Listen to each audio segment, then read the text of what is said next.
And while we talking about the lady with the $3,000 worth of food stamps and the 7 kids with 7 different baby daddies with her goofy ass, let's talk about you grown ass goofies who still on Section 8 and low income for 40 plus years. Like, I just got a real question. Like, when are y'all gonna give the Section 8 and low income up so that us that's growing up now can try to get some? Like, because the waiting list is waiting for 20 years now. Like, are y'all gonna die with y'all Section 8 and low income? Like, this shit is sad now. Like, if y'all not from Chicago, I don't know if they do this shit nowhere else, but we do got the low income shit going on. And you got to get on the wait list. But goddamn, they say I'm gonna be on the wait list for 25 plus years. Because you bitches won't leave. Pack the fuck up. Y'all. Why would you be on a waiting list for 25 years? Who foresees their future being like that? In 25 years, I'm still going to be destitute and I'm still going to need Section 8. See, that's part of the problem. You have some people that'll come on here and have an issue simply because they can't use it and they can't exploit it the way that someone else is. Ma'am, that mentality all in itself is the problem. So you're also the problem. I'm going to have to wait 25 years. How do you know already that in 25 years you're still going to be poor and you're still going to need it? The only way that you can feasibly know that for sure is if you know that you're not going to try and you know that you're not going to actually put in any effort whatsoever. Y'all, before we get back into it, if you could like the video, only takes a second and it actually helps out more than you know. And also if you could hide. Income shit going on. And you got to get on the wait list. But goddamn, they say I'm gonna be on the wait list for 25 plus years. Because you bitches won't leave. Pack the fuck up. Y'all had enough help, gang. Like, I don't know how much help y'all need. I'm 24, G. I have to pay full price and market rent. I don't get no help. They don't want to do shit for people that ain't got no kids. Like, can we get a spot in here or something? And not to mention, when y'all do die, y'all Section 8 falls down to y'all kids. Or whoever was on the kid that was on the lease. So yeah, this is like gonna be a ongoing thing for the rest of our life, I guess. So the caption or the description, basically this is how his place was left after what it looks like the sheriffs came to evict one of their tenants. And it looks like this tenant had been at the home for a year rent-free because that's how long the eviction took. And apparently this was in the city of Philadelphia. So let's go ahead and check it out.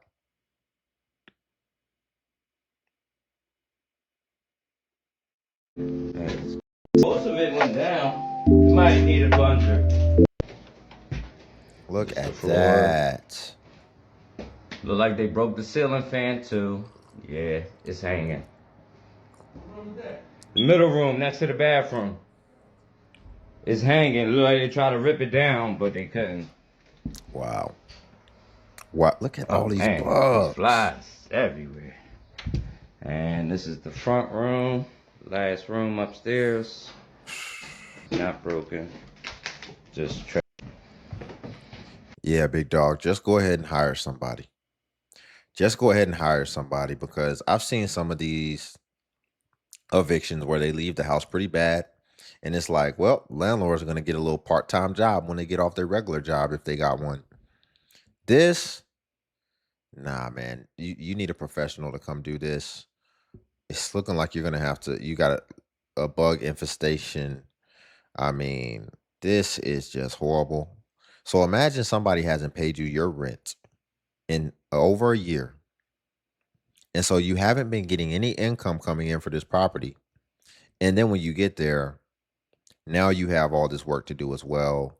That is probably going to incur a cost. Definitely fixing those windows. I mean, so let's just say you're going to have to pay another 30K, 40K of damages. And that's conservative, I would say. That's being nice. Man, that sucks. Again, y'all, if you could like the video, helps more than you know. Hey everybody, so unfortunately my car broke down on me last night, so everything that I had planned to do today is going to have to get pushed back because clearly the car is the more important thing right now. And her caption basically says 4 days left of eviction. And I'm going to figure something out like I always do, and you guys are going to come with. Let's go. I just hate the fact that I gotta keep catching all these damn Ubers. It's like every time I turn around, I need an Uber for something. I done lost my trucker's headset, y'all. I'm up early in the morning trying to. Oh no. Can't do that. Damn, okay, but wait. You was ballin' poppin' and you can pray for me. Are so cute. They getting We couldn't do the copyright music. real creative. I like these. But I only came here to get things that we need. Why it seem like every time you going through some shit, the cat need litter and food. This little bowl was cute, y'all. It looked too small though. My dog, she need food as well. Now I gotta make my way to the other side of the store. These little fake plants be so cute. However, when I do get settled in, I want to buy my first plant, and I want one of those snake plants. I can never spend under $100 in Walmart. I was so close, y'all. I only went Hold on. When you do get moved in, you want to buy one of those fake plants. Just hold that for a second. 58 cents over. Time to get this stuff loaded in here. My least favorite thing to do when I go shopping. Now I can try to focus on my original plans. I just gotta pick the kiddo up because he just got out of school, so let's go. The sun? Yeah. Why sun? You don't like the sun? No. I just have to clean up this kitchen because since I took out the appliances and everything already, I have to throw away the stuff that was in the refrigerator, which wasn't much, just like some condiments and stuff. But also, since I don't have a kitchen table, the counter's been acting as the table as well. So yeah, it's just getting messy.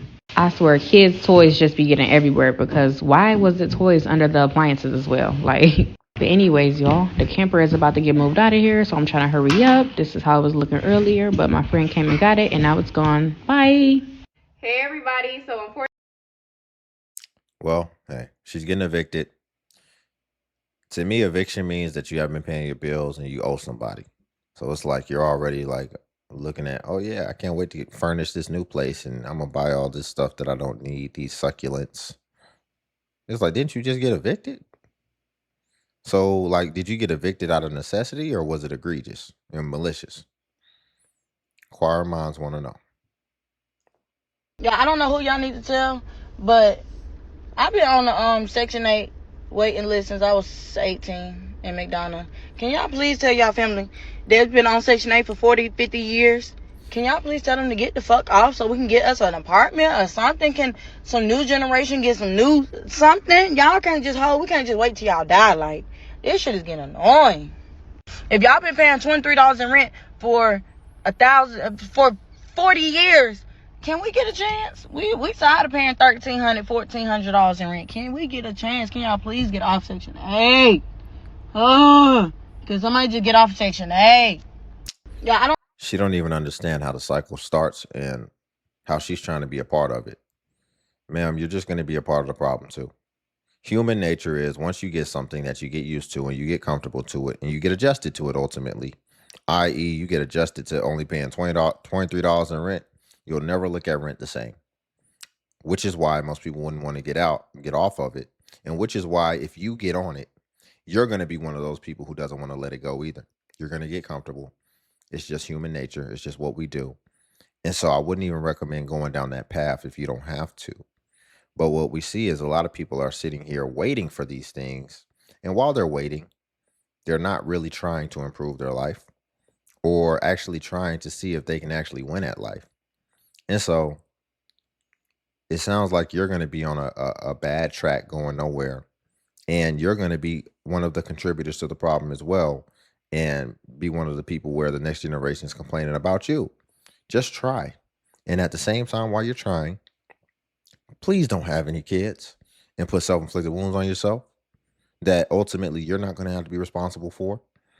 Her caption says, Section 8 is for, I'm not going to say that word, but we'll just hear it out. This is going to be a very controversial take, but if you live in Section 8, I believe that you should be rug tested. That goes for cigs, that goes for everything.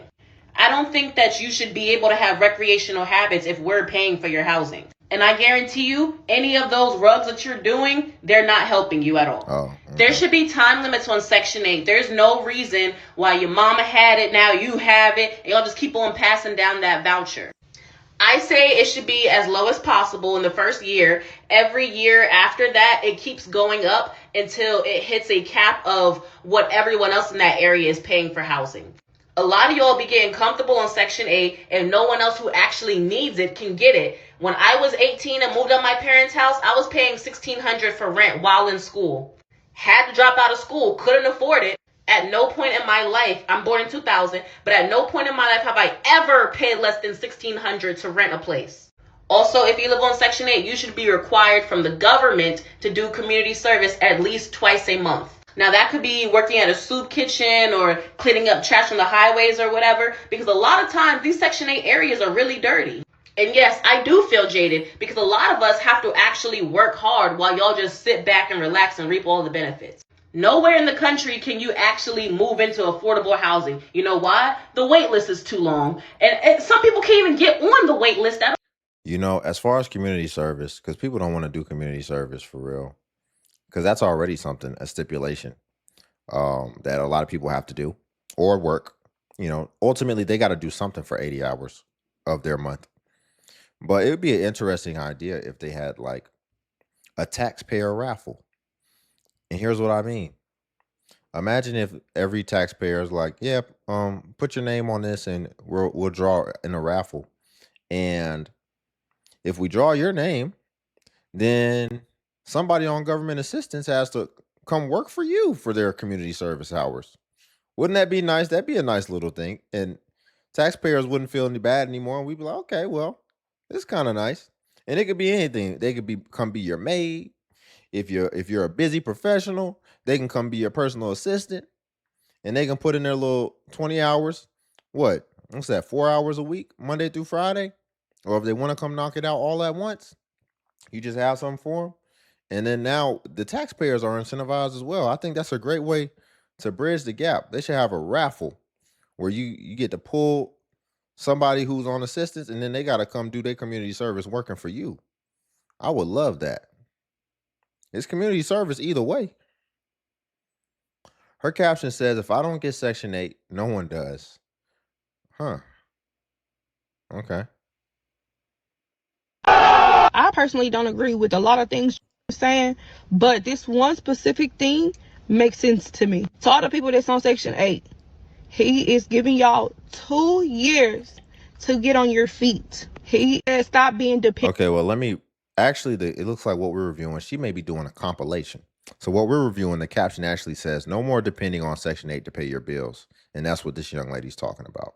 And become independent. I agree. I'm not no hating. I'm not knocking nobody's situation. But if you really think about it, Section 8 is only to assist you to get on your feet. Section 8 is a stepping stone to get you on your feet. Section 8 is not something you should depend on for the rest of your life. Government assistance is not something you should depend on for the rest of your life. Keyword, assistance, to assist you. Y'all done got too comfortable. There's people that's been on Section 8 for like 10 plus years. That's a long time.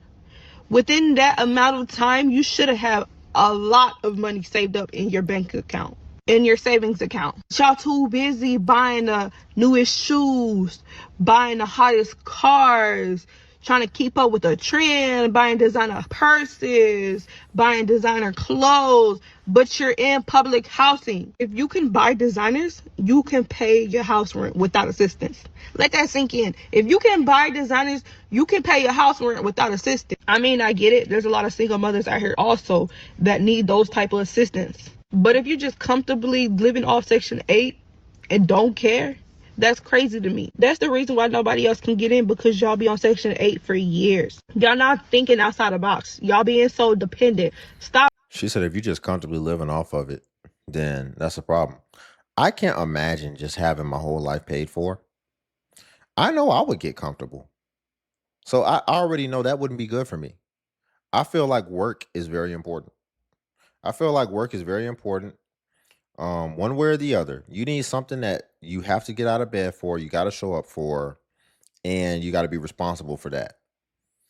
And I think that's actually very spiritually nourishing, as well as you just continue to build good habits that you can build on. And hopefully, what you're showing up for continuously, you're building on that as well. And hopefully, every day that you put into that, every month that you put into that, every year that you put into that, it gets more valuable and it becomes worth more. i.e., that could be your profession. Hopefully, you're in a profession that appreciates overtime, right? If you're just take a lawyer, right? You don't want the lawyer who's only been doing it for 2 years. You want the one who's been doing it for 30 years, right?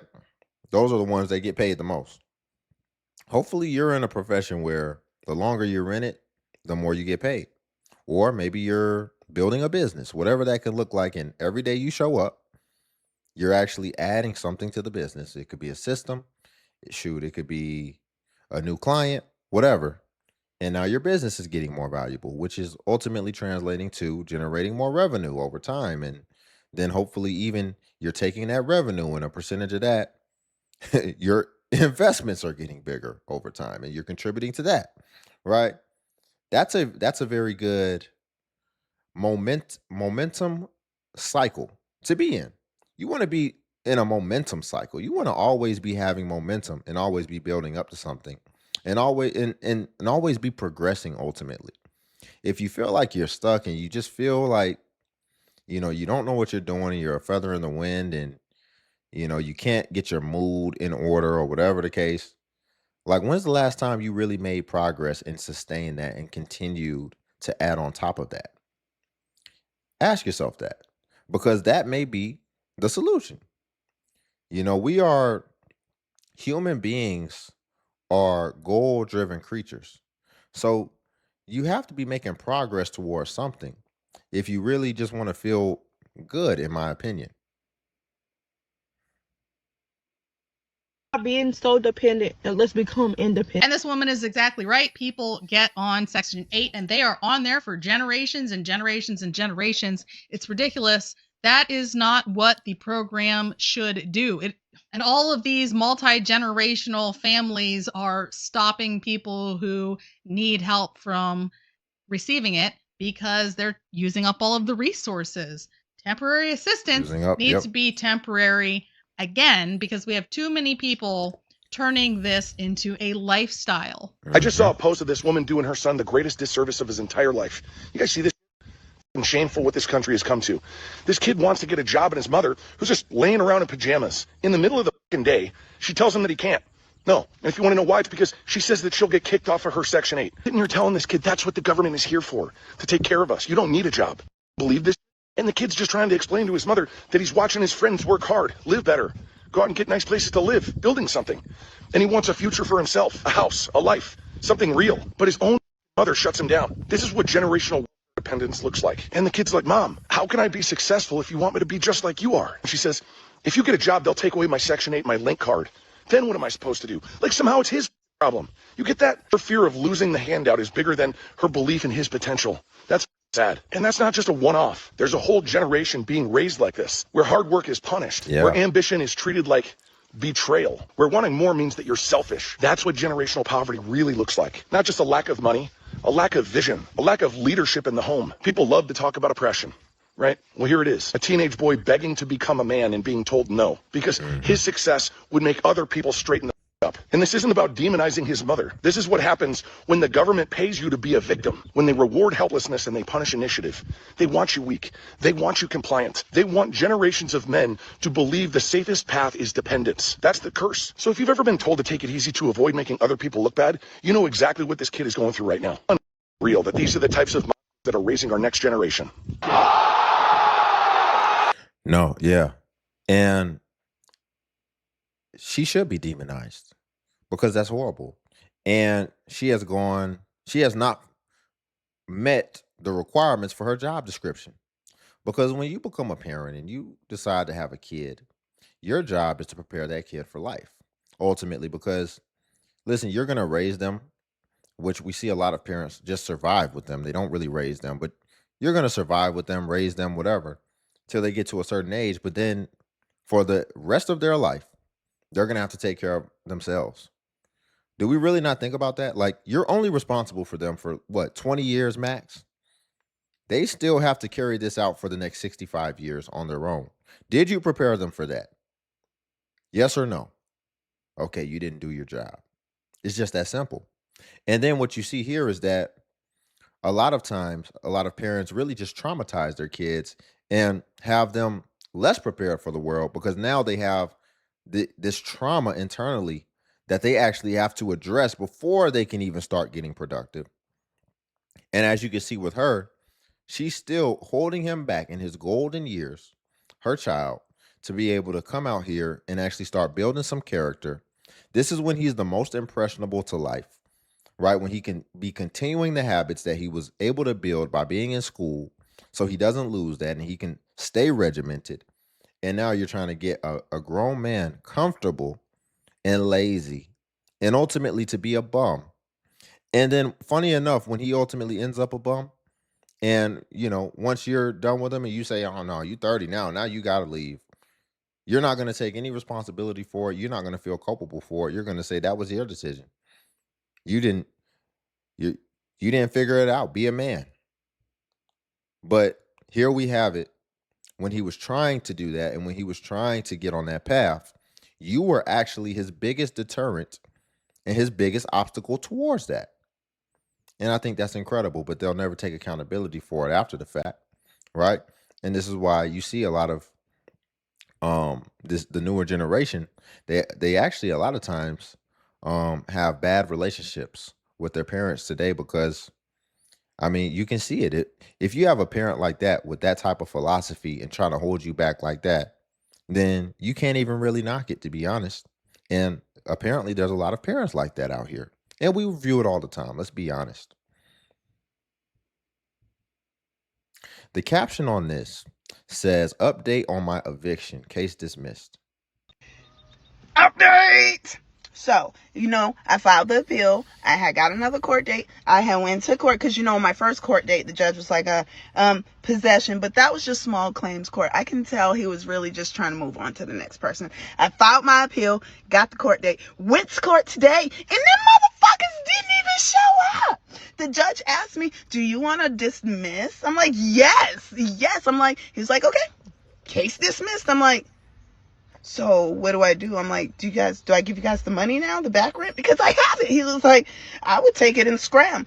I don't know what that means, but I'm pretty sure it's mine. But I am going to be using it towards another place. These people are crazy, but case dismissed. And I'm like, "So I'm no longer getting evicted?" He was like, "Mm-mm." That bird shit was good luck. I bet not happen again, but I guess it was kind of good luck.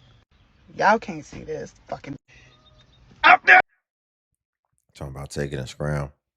I mean, you brought the money, which it kind of seems like that's an admission of guilt. That's understanding that you owed the money. So why you would want to continue on that path and not just pay it back? If you rightfully know that you owe it, then I don't know. But I mean, I can't be mad at it. I mean, the judge told her to take it and scram. So I wouldn't be surprised if something came up and it's dismissed, but they can file something to redeem that. And, if they just show a valid reason for why they missed court, they may still be able to, continue the trial. Her caption says, "It's been a week and I still haven't gotten an eviction notice." So if you guys have been following me, you guys know that I am moving out of my place. Today is Saturday, so I just was like, let me go ahead and start getting things done, getting things together. I decided let me go ahead and start with the kitchen. As you guys can see, just getting everything out of the cabinets.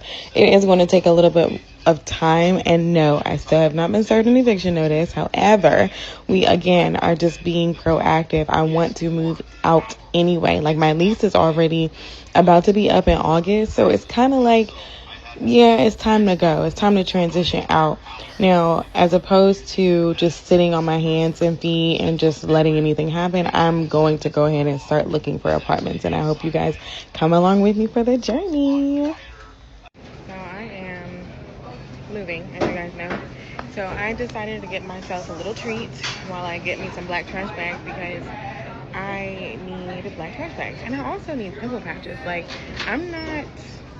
I cannot find a good company that has pimple patches. Like, y'all help me out. If y'all know any companies that have great pimple patches that really, like, get it out, put them on. Tag them under here. But right now, I'm gonna try this new tropical butterfly lemonade refresher thingy and see if they have, like, some type of, energy in it.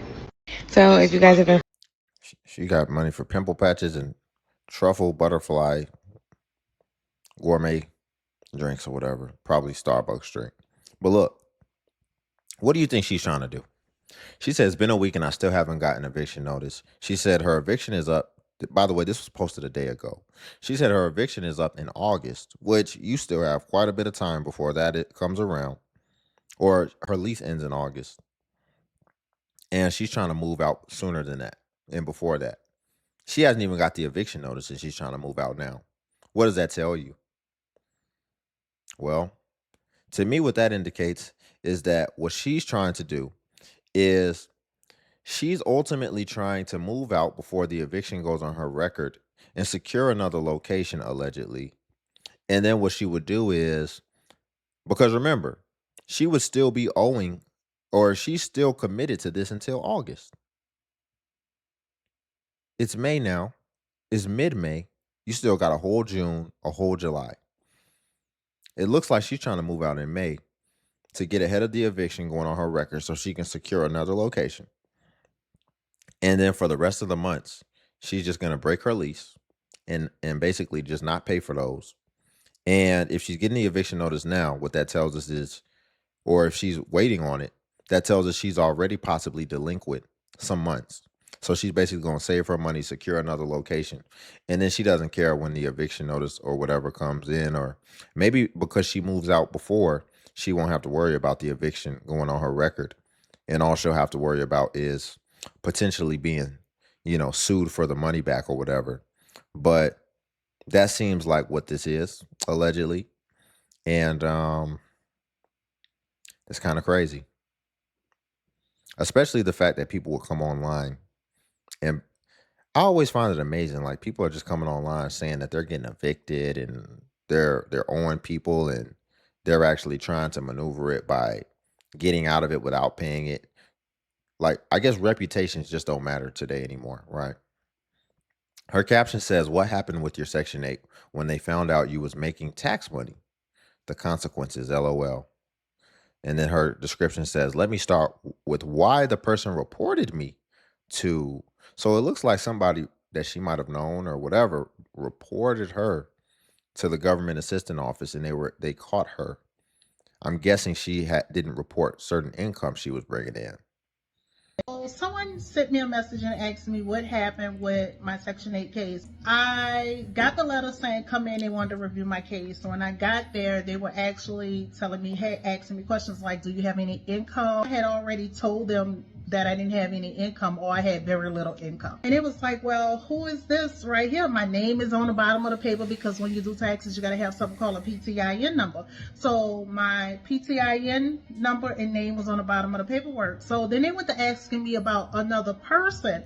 So the person they were asking me about had something to do with me doing taxes, but not enough for them to know. So in so many words, when they started calling names, I knew that's the person who had told them. Rent at the time was like $1,100.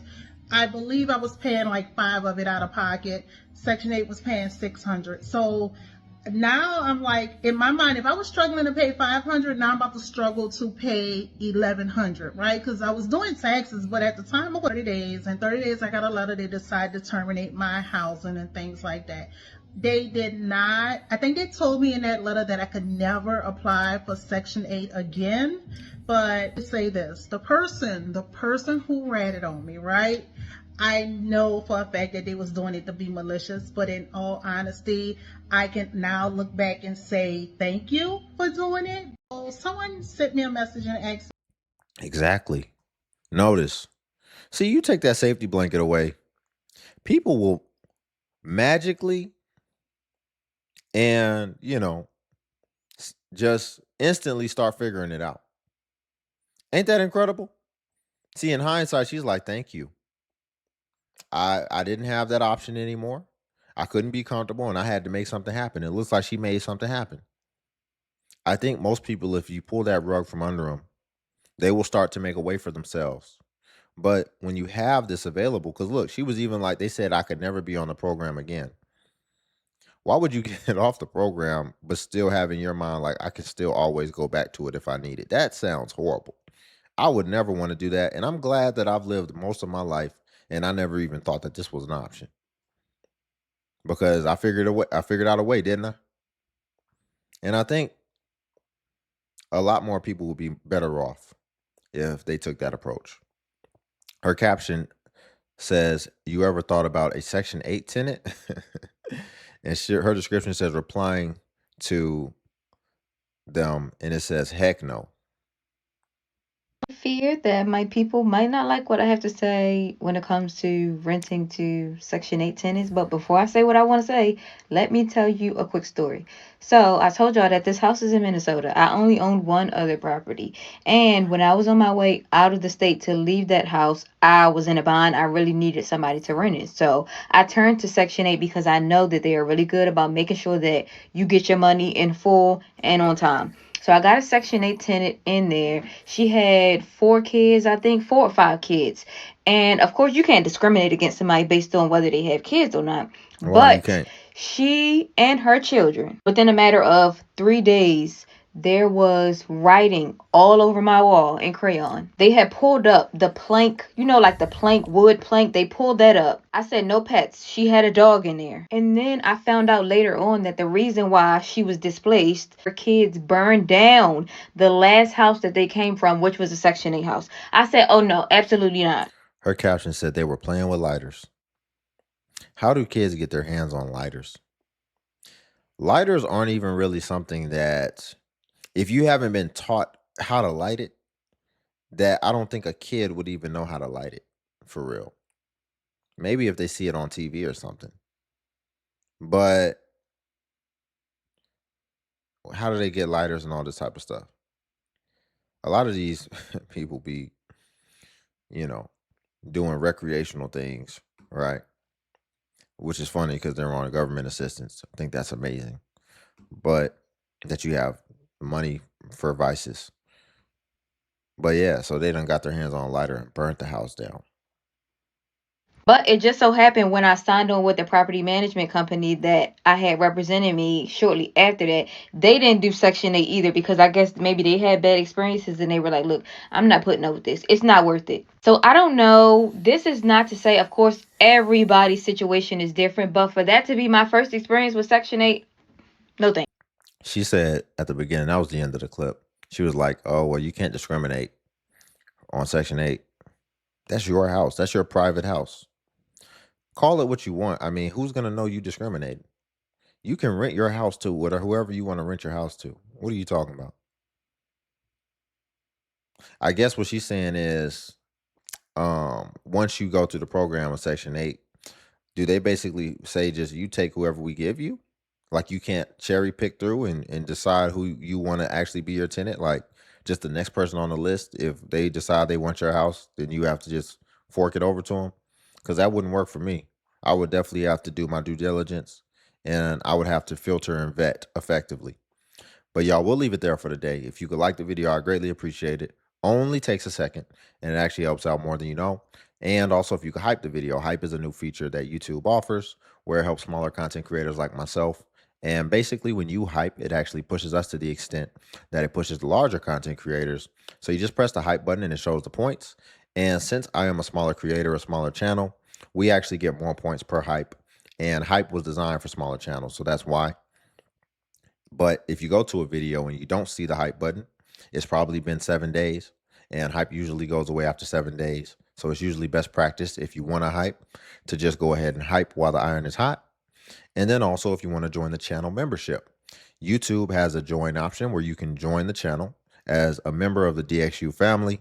And basically what that will come with is you would have custom badges or badges next to your comments so people can actually see that you are a member when you leave a comment, as well as it comes with exclusive videos that I drop, as well as early drops.